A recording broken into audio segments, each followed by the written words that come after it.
Hello, everyone, and welcome to this story. I am very happy you are here today. So relax, enjoy, and let your imagination follow the tale I am about to tell you. Today, I will share a gentle and meaningful story at an intermediate English level, so you can listen, learn, and enjoy at the same time. Now let us begin. The story begins in a small, quiet seaside town named Clearwater. It was the kind of place where people greeted each other every morning, where the ocean breeze carried the smell of salt, and where the sound of waves was like music that never stopped. In this peaceful town lived a 17-year-old boy named Liam. He was friendly, curious, and always ready to help others. But he often felt unsure about what he wanted to do in his life. Every morning, Liam walked to the shore before sunrise. He loved watching the sky change from dark blue to soft orange. It made him feel calm and hopeful. One morning, while he was sitting on a large rock, he noticed something unusual. A bottle was floating toward the shore, carried by the gentle waves. He watched it carefully and then picked it up. The bottle was old, its glass scratched and covered with sand. Inside the bottle was a small rolled paper tied with a thin blue ribbon. Liam opened it with excitement and read the message. "Help me find the lost star." There was no name, no direction, and no explanation. He looked around, wondering who might have sent it. Was it a joke? Was it a message from someone in danger? Or was it something else completely? He held the paper tightly, then placed it in his pocket and decided that he would try to solve the mystery. Liam first visited the town library. The librarian, Mrs. Hale, had lived in Clearwater for over 40 years. She knew every story, every legend, and every person in the town. Liam showed her the paper. She adjusted her glasses, studied it, and said slowly, "The lost star. That reminds me of an old local legend.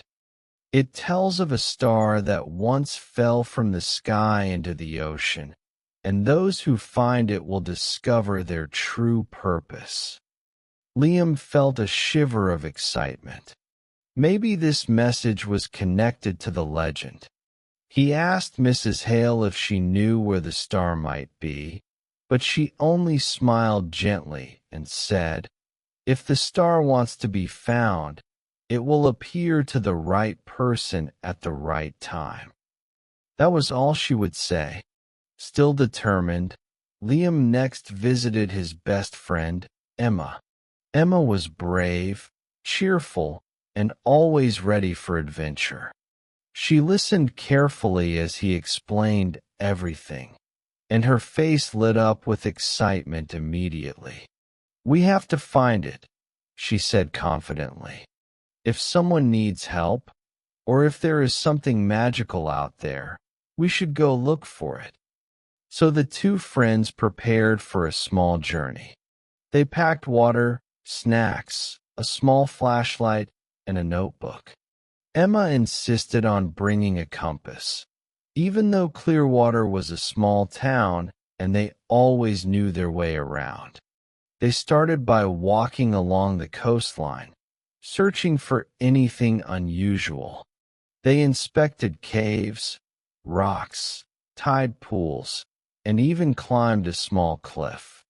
The hours passed, the sun grew stronger, and the waves sparkled like diamonds, but they did not find anything. Just when they were about to rest, Emma noticed something strange near the old lighthouse tower.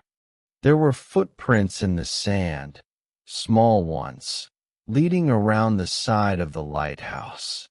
The lighthouse had not been used for years, and people rarely visited it. Liam and Emma followed the footprints and soon discovered a girl about their age sitting by the water. She wore a pale blue dress and seemed lost in thought. Her hair moved gently with the wind, and her eyes sparkled like tiny pieces of the night sky. Emma approached her slowly and asked, "Are you all right?"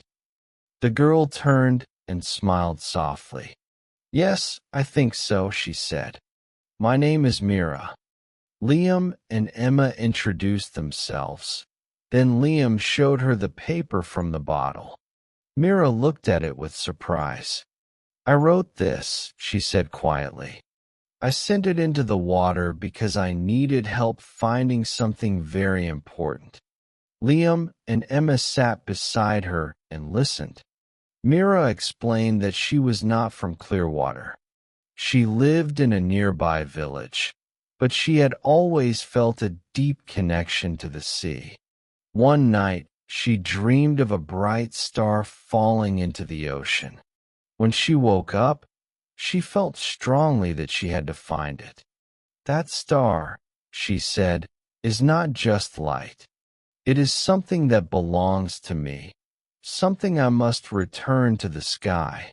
Liam and Emma exchanged curious looks.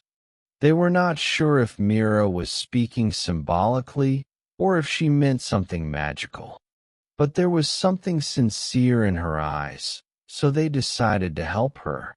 They formed a plan to search the underwater caves near the lighthouse because Mira believed that the star had to be somewhere dark, quiet, and hidden. The next morning, they met again at sunrise. Mira brought a small lantern that glowed with a soft blue light. She said it always reacted to things connected to her dream. Together they walked to the caves. The entrances were narrow, and the air was cool inside. The lanterns and flashlights illuminated the stone walls, casting long shadows. As they went deeper into the cave, they noticed that Myra's lantern grew brighter.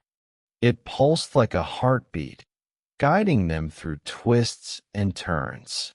Finally, they reached a chamber where the ceiling opened slightly, revealing a small gap of daylight. In the center of the chamber, they saw something shining on the ground. It was a small crystal glowing with a warm white light, gently shimmering like a living star. Mira gasped and ran forward, carefully holding the crystal in her hands. It responded to her touch, glowing even brighter. Liam and Emma watched in amazement. Mira whispered, "It is the lost star. I knew it was real." She explained that finding the star would help her understand who she truly was and what she was meant to do. But as Mira held the glowing star, the cave began to tremble. Rocks shifted and dust fell from the ceiling. Liam quickly grabbed Emma and moved her away from the center.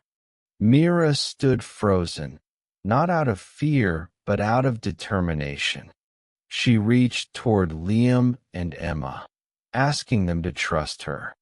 She said that the star needed to be returned to the top of the lighthouse because that was where it originally fell from the sky. They hurried out of the cave before it collapsed and ran toward the lighthouse together. Mira climbed the stairs with the glowing star in her hands. Liam and Emma followed, breathing hard but full of hope. When they reached the top, Mira held the star high. The wind grew stronger, the sky darkened, and a gentle beam of light came down from the clouds, touching the star in her hands. The star floated upward, rising slowly like a feather. It hovered in the air, glowing brighter and brighter, until it shot upward into the sky, becoming part of the night once more. The clouds cleared, and the sky shone with countless stars. Mira looked peaceful and deeply grateful. She turned to Liam and Emma and thanked them. "You helped me discover my purpose," she said softly, "and perhaps you will discover yours too." The next moment, a warm breeze surrounded them, and Mira slowly faded into a soft glow that drifted upward, following the star. Liam and Emma stood in silence, amazed by everything they had just witnessed. They did not fully understand who Mira was or where she came from, but they knew they had taken part in something magical, something that would stay with them forever. After that night, Liam felt different. He no longer felt lost. Now he believed that life would reveal his path when the time was right, just as the star revealed itself to Mira. Emma felt inspired to search for more adventures and explore the world beyond Clearwater. They both promised to never forget the lesson they had learned. Sometimes the journey matters more than the destination, and sometimes helping others helps us discover ourselves. And from that day on, whenever Liam watched the sunrise, he felt a quiet strength in his heart. He knew that, just like the lost star, he too would find his place in the sky. Thank you so much for listening to this story. I hope you enjoyed it, and I hope it brings calm, inspiration, and a bit of magic to your day. If you want more stories like this, feel free to join again next time. Have a wonderful day, and see you soon.